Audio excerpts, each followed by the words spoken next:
সবচেয়ে কম ভোটের রেকর্ড হলো উপজেলা নির্বাচনের ইতিহাসে। নির্বাচনে ভোটার উপস্থিতি অনেক কম, ভোটের উপর যে বিশ্বাস মানুষের এটা উঠে গেছে। এই অবস্থা সৃষ্টির জন্য আমি নিজে আওয়ামী লীগ করি, আমরা দায়ী মনে করি আমাদেরকে। আমরা বাংলাদেশে গণতন্ত্র প্রতিষ্ঠা করতে পারিনি। শক্তিশালী কেউ হয়ে যান নাই, এই রাষ্ট্রে অবিচার জুলুম নির্যাতন করবেন, এরপরে মাথা উঁচু করে দাঁড়িয়ে বলবেন অমুক এমপি সাহেব আপনাদের পেয়েছে, আপনার বাড়ি বাগেরহাট গোপালগঞ্জ, আপনি প্রধানমন্ত্রী আপনার ফুফু, এইসব বলে কিন্তু পার পাওয়া যাবে না। আমরা কিন্তু কঠোরভাবে আইনি ব্যবস্থা নিব। সম্মানিত দর্শক, আজকের গরম খবর, এইবার উপজেলা নির্বাচনে সবচেয়ে বেশি কম ভোট পড়েছে এবং এই কথাটি বলল উপজেলা নির্বাচন কমিশন এবং আওয়ামী লীগের এক নেতা, তিনিও বলল যে এই সব কিছুর জন্য আওয়ামী লীগই দায়ী। এবং অন্যদিকে একটি পুলিশ তিনিও জানিয়ে দিলেন যে আওয়ামী লীগের জন্য এই সব কিছু হচ্ছে এবং হতে থাকবে। তাহলে চলুন সেই পুলিশ এবং আওয়ামী লীগের কথাগুলো শুনে আসা যাক। আজকের এই ভিডিওটি খুবই গুরুত্বপূর্ণ হতে চলেছে, তাই সম্পূর্ণ ভিডিওটি না টেনে দেখার অনুরোধ রইল। আর সম্পূর্ণ ভিডিওতে রয়েছে আরো অনেক গুরুত্বপূর্ণ বিষয় যা দেখলে আপনারা রীতিমতো অবাক হতে বাধ্য হবেন। তাহলে চলুন কথা না বাড়িয়ে চলে যাওয়া যাক মূল ভিডিওর দিকে। আর আপনি যদি আমাদের এই চ্যানেলে নতুন হয়ে থাকেন তাহলে অবশ্যই সাবস্ক্রাইব করুন বাংলাদেশের সর্বশেষ আপডেট খবর পাওয়ার জন্য এবং একটি লাইক দিয়ে দেখতে থাকুন সম্পূর্ণ ভিডিওটি। নির্বাচনে ভোটার উপস্থিতি অনেক কম, সারা নাই, লোক লাখ টানে আনে আমরা নিয়ে যাবো পারি না, কারণ ভোটের উপর যে বিশ্বাস মানুষের এটা উঠে গেছে। ভোটের প্রতি বিশ্বাস নাই, কারণ ভোট হচ্ছে কিন্তু ভোট কেন্দ্র সারাদিনও 2-4টা লোক দাঁড়াছে, ভোট দিবা আছে, সারাদিনে 200-250 ভোট কাস্ট হচ্ছে, সেন্টারটা দেখা যাচ্ছে সারাদিন 300 ভোট কাস্ট হচ্ছে, ভোটার আছে মনে করেন 2200, 2300, 3000, কিন্তু কাস্টের সময় বিকেলবেলা যারা প্রিজাইডিং অফিসার তামান ব্যালট বাক্স এনে গণাছে, সেটা দেখা যাচ্ছে ভোট কাস্ট হচ্ছে 3166 ভোট।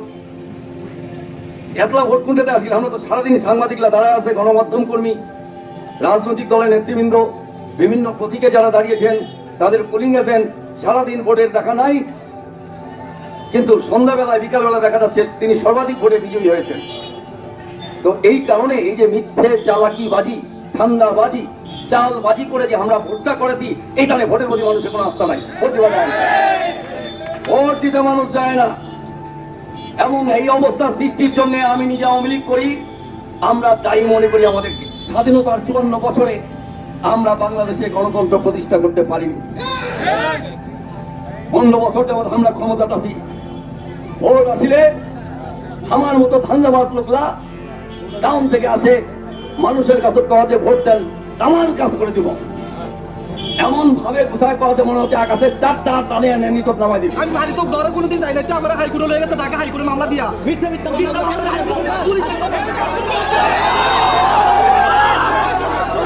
রাস্তার সময় আমার থেকে 1 লাখ টাকা চাঁদা দেয়, আমি না দেওয়া তাহলে 200 টাকা মাঝে মাঝে ঘেরে দিলাম।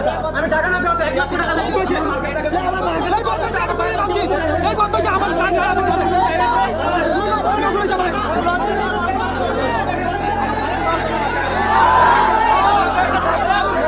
বাস্তবতা বুঝতে হবে।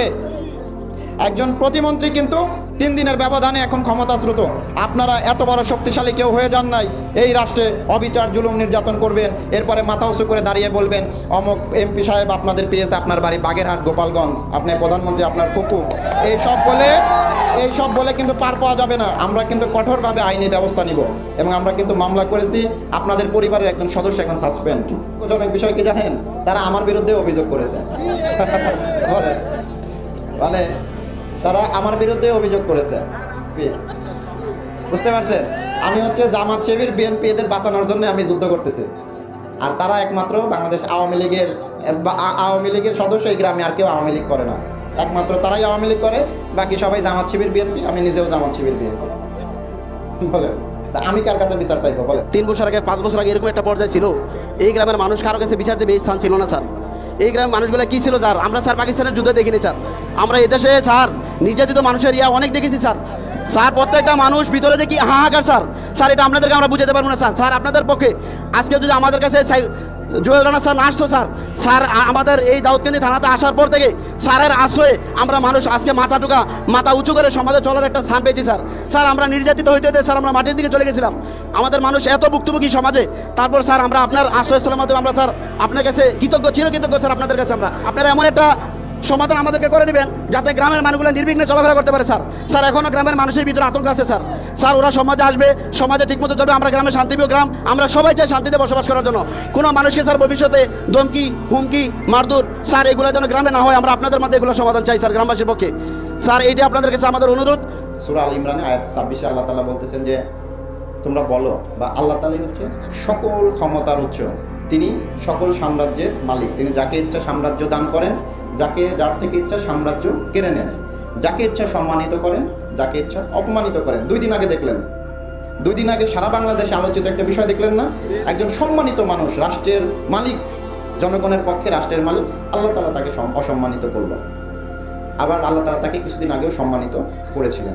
দেখেন আজকে যে পরিবারটা নিয়ে কথা হচ্ছিল, সেই পরিবারকে আল্লাহ তাআলা কতটা সম্মানিত করেছে। এই সমাজে, এই জায়গায় আপনি দেখেন এই 3 গ্রামে এক পরিবারের 3 থেকে 4 জন সরকারি চাকরিজীবী পাওয়া কোনো পরিবার আছে কিনা? আছে।